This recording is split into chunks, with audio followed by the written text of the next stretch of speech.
Welcome movie lovers. কিছু cinema এমন হয় যেটা দেখার পর আমরা ঝট করে সেটা বলতে পারি না, এক প্রকার মনের মধ্যে যেন সেগুলো গেঁথে যায়।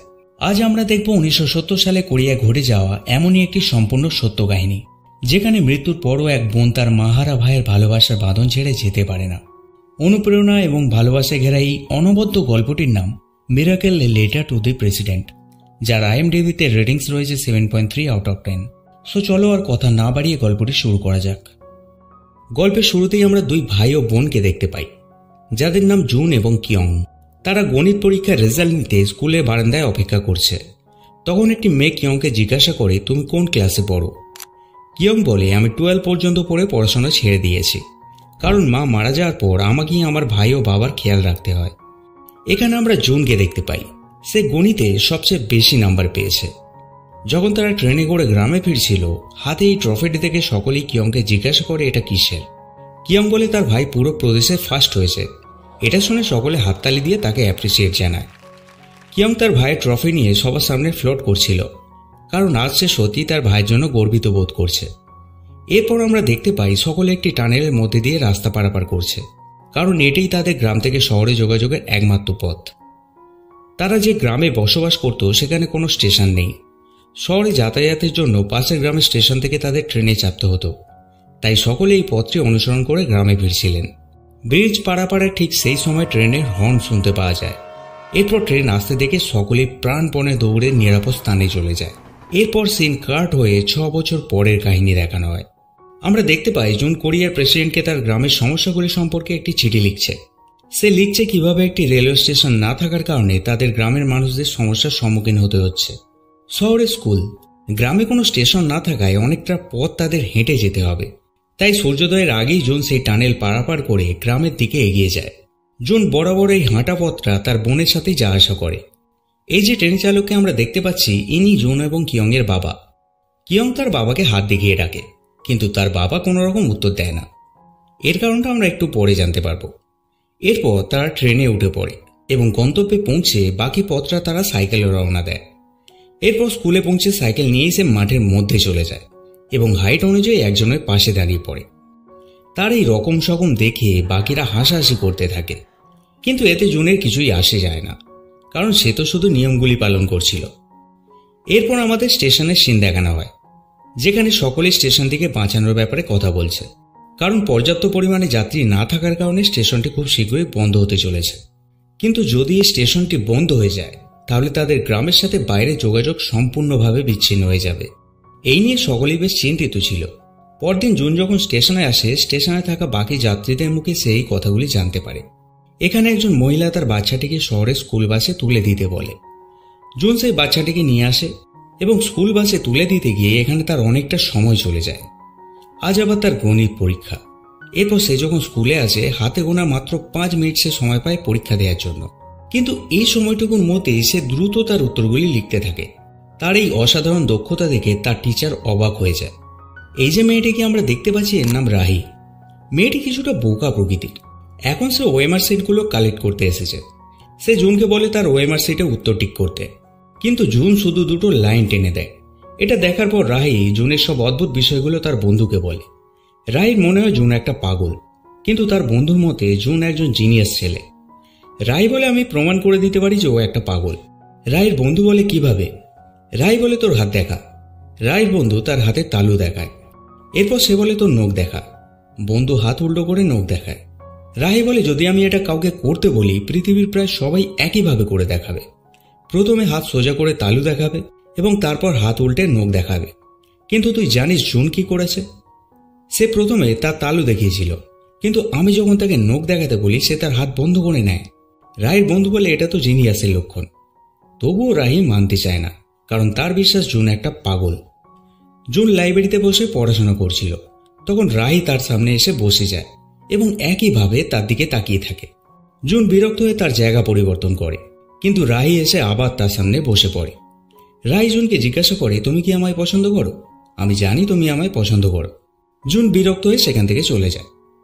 পরদিন স্কুলে আসার সময় রাহি দেখতে পায় জুন একটি চিঠি পোস্ট করছে। এটা দেখে সে ভাবে জুনের নিশ্চয়ই কোনো গার্লফ্রেন্ড আছে।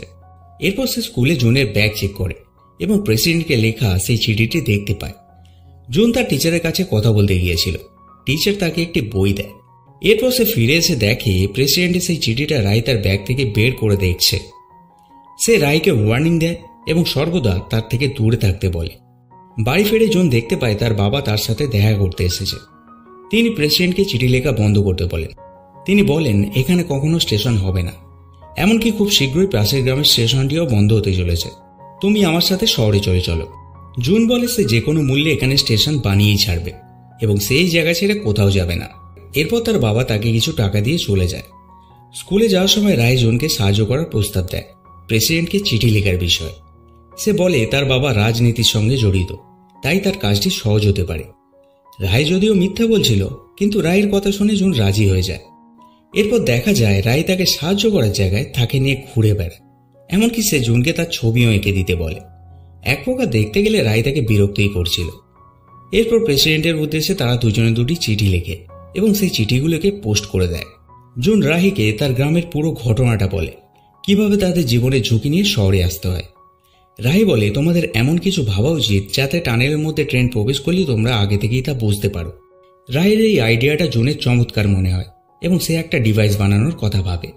জুন সেই ডিভাইস তৈরি করতে শুরু করে, কিন্তু এই ডিভাইসের ব্যাপারে তার বোন তাকে বারবার জিজ্ঞেস করে বিরক্ত করতে থাকে। এরপর ডিভাইসটি তৈরি হয়ে গেলে এটি তারা গ্রামের লোকেদের দেখায় এবং সকলকে বুঝিয়ে দেয় যে এই ডিভাইসটি কিভাবে কাজ করবে। সমস্ত গ্রামবাসী তাদের খুব প্রশংসা করে। সেই দিন রাতে জুন তার ঘর পরিষ্কার করছিল, তখন সে ওই বইটি দেখতে পায় যেটি তার গণিতের টিচার তাকে দিয়েছিল। তাই এটির মধ্যে থাকা সমস্ত গণিত সে রাত জেগে কমপ্লিট করে এবং টিচারকে গিয়ে দিয়ে দেয়। টিচার খুশি হয়ে তাকে আরও বেশ কয়েকটি গণিতের বই দেয়, যেগুলোর উত্তর বার করতে সে অনেক ব্যস্ত হয়ে পড়ে। ভাইকে এত ব্যস্ত থাকতে দেখে কিয়ংয়ের মনে হয় জুন নিশ্চয়ই শহরে কোনো মেয়ের চক্করে পড়েছে। একদিন লাইব্রেরিতে জুন এবং রাই পড়াশোনা করছিল। জুন রাহিকে বলে গণিত এবং মহাকাশ সম্পর্কিত বই পড়তে সে অনেক ভালোবাসে, কিন্তু তার কোনো স্বপ্ন নেই। রাই বলে তোমার উচিত সিওলের কোনো বড় কলেজে ভর্তি হও, যেখানে আমিও যেতে চাই এবং সমস্ত কাজে আমি তোমাকে সাহায্য করতে চাই। আমি শুধু তোমাকে খুশি দেখতে চাই। এটা বলে সে জুনকে বেশ কয়েকটি বই ধরিয়ে দেয়, যার সবকটি ছিল লাভ স্টোরির বই। বাড়ি ফিরে চাদরের ভেতর লুকিয়ে জুন সেই বইগুলি পড়তে থাকে, কিন্তু কিয়ংয়ের কাছে সে ধরা পড়ে যায়। কিয়ং বলে তার মানে তুমি লুকিয়ে লুকিয়ে রায়ের সাথে প্রেম করছো, তাই তো? কিয়ং তার বাবার একটি শার্ট বার করে জুনকে দেয় এবং সেটা পরে রায়ের সাথে দেখা করতে যেতে বলে। জুনও এমনটাই করে। রায় তাকে বলে তুমি তোমার বাবার শার্ট পরে এসেছো, তাই না? বেচারা জুন কোনো উত্তর দেয় না। রায়ের সাথে থাকতে এখন জুনেরও ভালো লাগে। তার আবভাব, তার অঙ্গভঙ্গি থেকে সেটাই মনে হয়। বোধ হয় সে এবার রায়ের প্রেমে পড়ে গেছে। একদিন লাইব্রেরিতে বসে জুন চিঠি লিখছিল। হঠাৎ রায়ের মাথায় একটা আইডিয়া আসে। সামনে কুইজ প্রতিযোগিতা। সেই প্রতিযোগিতায় অংশগ্রহণ করতে পারলে এবং তাতে বিজয়ী হতে পারলে প্রেসিডেন্ট নিজে হাতে অ্যাওয়ার্ড দেবে। অতএব এই প্রতিযোগিতায় জুনের অংশগ্রহণ করা উচিত। অংশগ্রহণের পূর্বে কিছু টেস্ট নেওয়া হয়, যেখানে রাহি জুনকে কিছু সাধারণ জ্ঞানের প্রশ্ন জিজ্ঞাসা করছিল। জুন তার কোনো প্রশ্নের উত্তর ঠিকঠাক দিতে পারছিল না, কিন্তু গণিতের কোনো প্রশ্ন করলেই সহজেই সে তার উত্তর দিতে পারছিল। রায় তাকে বলে তুমি গণিত প্রতিযোগিতায় অংশগ্রহণ করো। জুন সেই প্রতিযোগিতায় অংশগ্রহণ করে, কিন্তু কিছুক্ষণ পরেই সে পেপার জমা করে ওয়াশরুমের উদ্দেশ্যে চলে যায়, যার কারণে রায় প্রচণ্ড রেগেছিল। কারণ তার মনে হয় জুন একটা বড় অপরচুনিটি মিস করে ফেলেছে। কিন্তু দেখা যায় সেই পরীক্ষায় জুন ফার্স্ট হয়েছে এবং প্রেসিডেন্সিয়াল অ্যাওয়ার্ডের জন্য মনোনীত হয়েছে। কিন্তু এখন তারা জানতে পারে কোনো কারণবশত প্রেসিডেন্ট এখানে আসতে পারবে না। এটা শুনে তাদের মন খারাপ হয়ে যায়। রায় বলে চলো আমরা প্রেসিডেন্টের সাথে দেখা করে আসি। হয়তো তিনি আমাদের সাথে দেখা নাও করতে পারেন, তবে একটা চেষ্টা করা যেতেই পারে। জুন তার কথা মেনে নেয় এবং সিওল শহরের উদ্দেশ্যে বেরিয়ে পড়ে। বাট খানিকটা গিয়েই জুনের শরীর খারাপ হয়ে পড়ে, তাই তাদের এই আইডিয়াটাও ফেল হয়ে যায়। রায় জুনকে বলে তুমি চিঠি লিখে যাও, ওটাই বেস্ট হবে। আমাদের কাছে আর কোনো অপশান নেই। রায় এখানে খুবই বিরক্ত হচ্ছিল, তাই মুভি দেখার জন্য সে জুনকে তার বাড়িতে নিয়ে আসে। ঘর ফাঁকা, বাড়িতে কেউ নেই। এখানে ইমরান হাশমিনের মুভি সিন দেখে তারা খুবই অস্বস্তি অনুভব করছিল। এরপর তারা একে অপরের ক্লোজ হওয়া শুরু করে। ঠিক তখনই রায়ের মা বাড়িতে ফিরে আসে। রায় জুনকে তার মায়ের সাথে পরিচয় করিয়ে দেয় এবং জুনকে তাদের সাথে খাওয়া দাওয়া করতে বলে, কিন্তু জুন সেখান থেকে পালিয়ে যায়। পরদিন রায় স্কুলে না আসায় জুন খুবই চিন্তিত হয়ে পড়ে। সে ভাবে গতকালে ব্যাপারটা হয়তো তার বাড়িতে জেনে গিয়েছে, তাই তাকে আর স্কুলে আসতে দেওয়া হচ্ছে না। এরপর স্কুলের প্রিন্সিপাল রুমে তার ডাক পড়ে। এখানে এসে সে রায় এবং তার বাবাকে দেখতে পায়। সে কোনো কিছু না বুঝে ডাইরেক্ট বলতে শুরু করে এতে রায়ের কোনো রকম দোষ নেই, আমরা শুধুই মুভি দেখছিলাম, আমি তাকে স্পর্শ পর্যন্ত করিনি। কথাগুলো শুনে রায়ের বাবা তো পুরাই শক। নিস্তব্ধতা কাটিয়ে প্রিন্সিপাল বলেন, কাল ওনারা শিয়ল চলে যাচ্ছেন, তোমাকেও সাথে নিতে চায়, যেখানে তুমি ফ্রিতে গণিত কলেজের অ্যাডমিশন নিতে পারবে। বাড়ি ফিরে কিয়ংকে সে সব কথা জানায়। কিয়ং বলে, তোমার সেখানে অবশ্যই যাওয়া উচিত। চিঠি লিখে কিছুই হবে না, বড় কলেজে পড়াশোনা করে যদি সাকসেস হতে পারো তাহলে স্টেশন নির্মাণের কাজটি দ্রুত সম্পূর্ণ করতে পারবে এবং তুমি এই গ্রামের উন্নতিও করতে পারবে। এই বিষয়ে সে তার বাবার সাথেও কথা বলতে চায়, কিন্তু তার বাবা কিছু একটা কারণে খুবই ব্যস্ত। তিনি জুনকে একটু সময় দিতে পারেন না। জুন যখন বাড়ি ফিরছিল তখন সে দেখতে পায় তার ডিভাইসটি নষ্ট হয়ে গেছে, যার ফলে একজন মহিলার দুর্ঘটনা ঘটে। জুন এই মহিলাটিকে চিনতে পারে, কারণ সে একদিন তার বাচ্চাকে শহরের বাসে তুলে দিতে গিয়েছিল। জুন মনে করে আজ এই বাচ্চাটি তার জন্যই তার মাকে হারালো। এটা ভেবে সে প্রচন্ড ভেঙে পড়ে। এখানে আমাদের একটি ফ্ল্যাশব্যাক দেখানো হয়, যেটা আমরা কাহিনীর একদম প্রথমে দেখেছিলাম। জুন যেদিন গণিতে ফার্স্ট হয়ে ট্রফি নিয়ে বাড়ি ফিরছিল সেদিন এই গ্রামে একটি ঘটনা ঘটে যায়।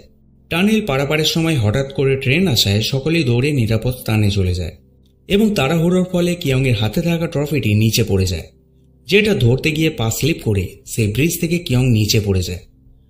ট্রফিটি উদ্ধার করা গেলেও কিয়ংয়ের দেহটা খুঁজে পাওয়া যায় না, অর্থাৎ কিয়ং সেই দিনই মারা যায়। তার এই মৃত্যুতে তাদের বাবা প্রচণ্ড ভেঙে পড়েন এবং তিনি সুইসাইডও করার চেষ্টা করেন, কিন্তু মাহারা ছেলেটা পাছে অনাথ হয়ে যায় তাই তিনি এটা করতে পারেননি। জুন তার বোনকে প্রচণ্ড ভালোবাসত। সে মনে করে এই ট্রফিটার জন্যই সে তার বোনকে হারিয়েছে, তাই সে এই ট্রফিটা ছুঁড়ে ফেলে দেয়। কিন্তু এর কিছুক্ষণ পরে সে দেখতে পায় ট্রফিটা সেই একই জায়গায় রাখা আছে, যেমনটা আগে রাখা ছিল। কিয়ং বলে, তুমি এই ট্রফিটা ফেলে কেন দিলে? তাকে দেখে প্রথমে জুন প্রচণ্ড ভয় পেয়ে যায়। তারপর সে তার বোনকে ছুঁয়ে দেখে এবং বলে, প্লিজ আমাকে ছেড়ে আর কোথাও যেও না, আমি তোমার সব কথা শুনব এবং পড়াশোনাও মন দিয়ে করব। অর্থাৎ মৃত্যুর পরও জুন তার বোনকে দেখতে পেত। কিয়ং মারা গেলেও ভালোবাসার বাঁধন তাদের ভাই ও বোনের সম্পর্ককে আলাদা করতে পারেনি। জুনের বাবা জুনকে শহরে নিয়ে যেতে চায়, যেখানে সে কাজ করে, কিন্তু জুন এই জায়গা ছেড়ে কোথাও যেতে চায় না। সে বলে, আমি আমার বোনের সাথেই থাকতে চাই, আমি এখান থেকে আর কোথাও যাব না। জুনের বাবা বলে সে আর জীবিত নেই। জুন বলে সে আমার পাশেই বসে রয়েছে। কোনোভাবেই তার বাবা তাকে এখান থেকে নিয়ে যেতে পারে না, তাই তিনি একাই চলে যান। তিনি মাঝে মধ্যে এসে জুনের খোঁজ খবর নিতেন এবং জুনকে কিছু কিছু করে টাকা দিয়ে যেতেন। সিন পুনরায় বর্তমানে ফিরে আসে। আজ জুনের শিয়ল শিফট হওয়ার কথা ছিল। রায় তাকে বারবার ফোন করে, কিন্তু জুন তার ফোন রিসিভ করে না। অনেকটা সময় ধরে অপেক্ষা করার পর রায় একাই চলে যায়। জুন দূর থেকেই তা চলে যাওয়া লক্ষ্য করছিল। সে যায় না, কারণ সে আগে তার গ্রামে রেল স্টেশন তৈরি করবে, যাতে এই নিষ্পাপ মানুষগুলোকে বিনা কারণে প্রাণ না হারাতে হয়। একদিন প্রেসিডেন্টের অফিস থেকে ফোন আসে। জুন এই খবরটা গ্রামের লোকেদের জানায়। সে বলে প্রেসিডেন্টের অফিস থেকে ফোন এসেছিল, তারা কথা দিয়েছে স্টেশন তৈরি করে দেবে ইলেকশন শেষ হওয়ার পর। কিন্তু জুন এতদিন অপেক্ষা করতে চায় না। যেহেতু অর্ডার পাস হয়ে গেছে তার মানে স্টেশন এখানে নিশ্চয়ই হবে, তাই সে পরের দিন থেকেই স্টেশন নির্মাণের কাজ শুরু করার কথা বলে, যেখানে গ্রামের কেউই তাকে সাপোর্ট করে না। সঙ্গী হিসাবে ছিল একমাত্র সেই বাচ্চা মেয়েটি। রাতে বাড়ি ফিরলে জুন দেখতে পায় রায় তার জন্য একটি পার্সেল পাঠিয়েছে, যেটার মধ্যে ছিল একটি ছবি এবং একটি ক্যাসেট, যাতে সে ভয়েস রেকর্ড করে পাঠিয়েছে। এবং তার কথাবার্তা শুনে এটাই বোঝা যায় সে জুনকে প্রচণ্ড ভালোবাসে। পরদিন আবার স্টেশন নির্মাণের কাজ শুরু হয়, কিন্তু এবারে সে আর একা নয়। ধীরে ধীরে পুরো গ্রাম তার দলে যোগ দেয়। স্টেশন নির্মাণের কাজ জোরসোরে শুরু হয়। দিন রাত পরিশ্রম করে তারা বেশ কয়েকদিনের মধ্যে একটি স্টেশন তৈরি করে ফেলে। এবার অপেক্ষা শুধুই ট্রেন আসার। এর কয়েকদিন পর জুনকে একটি ইন্টারভিউর জন্য ডাকা হয়, যেখানে তাকে দ্রুত স্টেশন নির্মাণের কাজটি সম্পূর্ণ করার জন্য বাহবা দেয়া হয়। কিন্তু জুন তাদের এই কথাবার্তার আসল মতলব কি সেটাই বুঝতে পারে না, তাই সে উত্তর না দিয়ে সেখান থেকে ফিরে আসে। বাড়ির সামনে এসে সে দেখতে পায় রায় তার দরজায় উঁকি মারছে। আজ তার জন্মদিন, তাই জন্মদিন সেলিব্রেট করতে রায় তার জন্য কেক নিয়ে এসেছে। রাতে ডিনারের সময় রায় তাকে জানায় আর কয়েকদিন পরেই কোরিয়ার সবচেয়ে বড় বিজ্ঞান প্রতিযোগিতা শুরু হতে চলেছে। তাদের টিচার জুনকে এই পরীক্ষায় অংশগ্রহণ করতে বলেছে। যদি সে এই পরীক্ষায় ভালো রেজাল্ট করতে পারে তাহলে সে আমেরিকায় গিয়ে পড়াশোনা করতে পারবে এবং আমেরিকাতে পড়াশোনা করে সে নাসাতেও চান্স পেতে পারে। এই ব্যাপারে সে তাকে আগেও জানাতে চেয়েছিল, কিন্তু জুন তার ফোন রিসিভ করেনি আর না সে তার চিঠির কোনো রকম উত্তর দিয়েছে। জুন বলে সে তার নতুন বাড়ির ঠিকানা জানে না, তাই সে তার লেখা চিঠির উত্তর দিতে পারেনি। রায় তাকে তার নতুন বাড়ির অ্যাড্রেস দিয়ে দেয়। রাস্তায় তারা হাতে হাত রেখে হাঁটছিল। তারা দেখতে পায় হাজার হাজার জোনাকি সোনার মতো ঝলমল করছে। দৃশ্যটি খুবই সুন্দর লাগছিল। পরদিন জুন টিচারের কাছে গেলে জানতে পারে টিচার অলরেডি কোরিয়ায় হওয়া সবচেয়ে বড় বিজ্ঞান প্রতিযোগিতায় জুনের নাম এন্ট্রি করে দিয়েছেন, যেটার ব্যাপারে গতকাল সে রাহির মুখে শুনেছিল।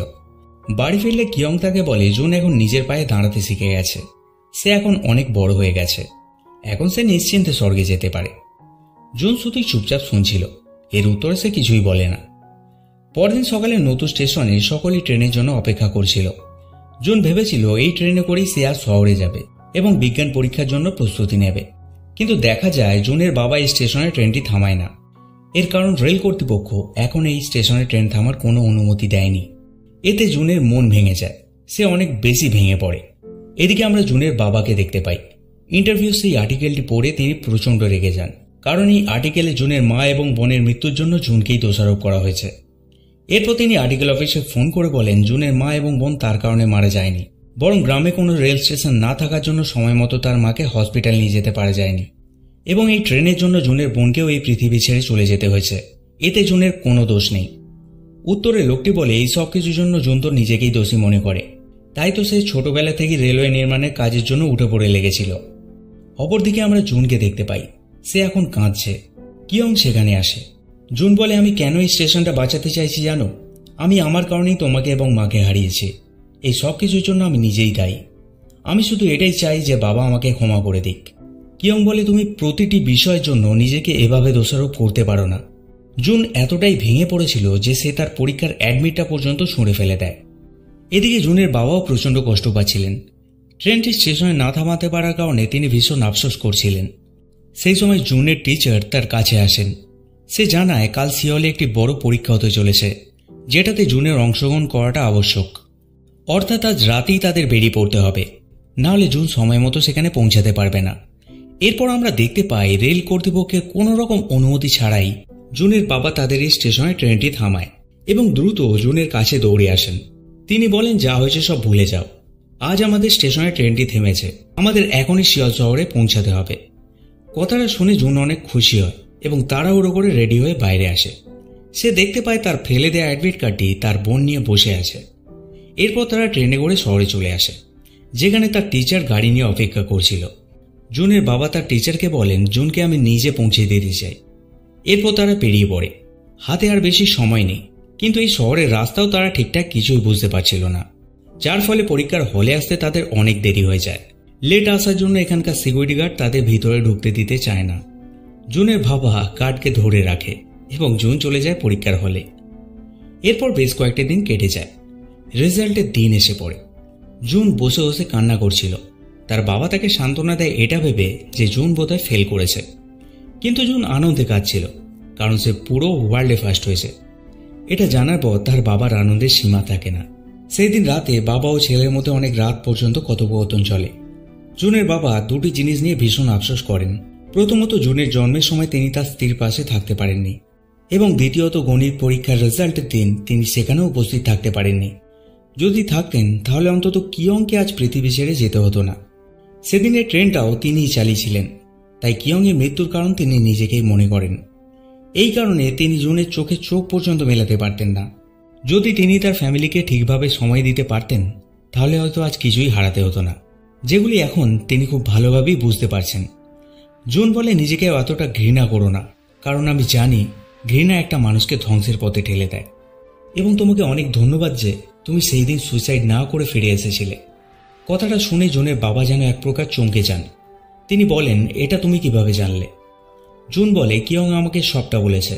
জুনের বাবা বুঝতে পারে যে জুন সত্যিই তার বোনকে দেখতে পায়, কোনো এমন টান যেটা মৃত্যুর পরও বোনকে তার ভাইয়ের কাছে টেনে এনেছে। ভাই ও বোনের এমন ভালোবাসা দেখে তিনি চোখের পানি আটকাতে পারেন না। কিয়ং তার গায়ে মাথায় হাত বুলিয়ে দেয়, কিন্তু জুন ছাড়া তাকে আর কেউই দেখতে পায় না। এর কয়েক মাস পরে সিন দেখানো হয়। এখন রীতিমতো তাদের এই স্টেশনে ট্রেন থামে। আজ জুন এই ট্রেনে চেপে শহরে যাবে এবং সেখান থেকে আমেরিকার উদ্দেশ্যে রওনা দেবে। কিয়ং জুনকে তার এই হার না মানা কঠোর পরিশ্রমকে ধন্যবাদ জানায়। জুন বলে যদি তুমি না থাকতে এটা কখনই সম্ভব হতো না। না জানি কতবার ভেঙে পড়েছে, প্রতিবারই তুমি আমার মধ্যে শক্তি জুগিয়েছ। আমার পরিশ্রম এবার আরও বেড়ে যাবে, আর তুমি দূর থেকে দেখবে, তাই না? কিয়ং বলে আমার যাওয়ার সময় হয়ে গেছে। আমার ছোট্ট ভাইটা এখন অনেক বড় হয়ে গেছে, সে এখন তার খেয়াল নিজেই রাখতে পারবে। পরবর্তী দৃশ্যে আমরা জুনকে এয়ারপোর্টে দেখতে পাই। এখন সে রাহিকে কল করছে, বাট রাহি কোনো উত্তর দিচ্ছে না। এর কিছুক্ষণ পর রাহি সেখানে দৌড়ে আসে। জুন বুঝে অন্য কিছুই আশা করেছিল। রাহি তাকে বলে, তুমি আমাকে না জানিয়ে কোথা যাও? জুন বলে, আমি তো কল করেছিলাম।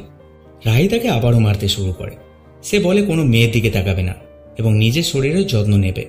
জুন কিছু না বলেই তাকে কিস করে দেয় এবং এই গল্পটিও এখানেই শেষ হয়ে যায়। গল্পটি যেমন স্পেশাল তেমনি সুন্দরও। জানি না এই সিনেমাটা কত ভালো এক্সপ্লেন করতে পেরেছি, তবে এই সিনেমাটি বড় পর্দায় এবং দর্শকদের কাছে খুবই জনপ্রিয় হয়ে উঠেছিল। এর কারণ এই গল্পটি আমাদের দেখিয়েছে কিভাবে একটি বিশেষ সম্পর্কের বন্ধন তৈরি হয়।